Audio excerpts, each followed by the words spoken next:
বিশ্বজুড়ে গণমাধ্যমের শিরোনামে উঠে এসেছে বাংলাদেশ। সকাল থেকে এ নিয়ে খবর প্রচার করেছে বিশ্বের বিখ্যাত গণমাধ্যমগুলো। রায় ঘোষণার পরপরই টেলিভিশন ও অনলাইন সংবাদ মাধ্যমে তাৎক্ষণিকভাবে শিরোনামে খবরটি জায়গা করে নিয়েছে। বিশ্বজুড়ে মিডিয়ার প্রচার বা প্রকাশ হওয়া এসব খবর নিয়ে বিস্তারিত জানাচ্ছেন মোর্শেদ আলম।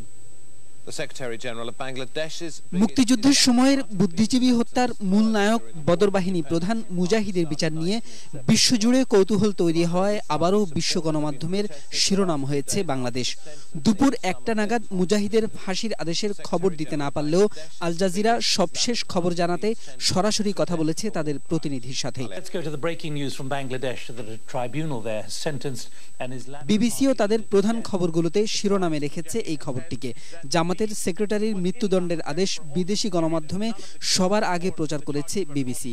রায়ের পরপরই স্টুডিও থেকে সরাসরি কথা বলেছে স্থানীয় প্রতিনিধির সাথে।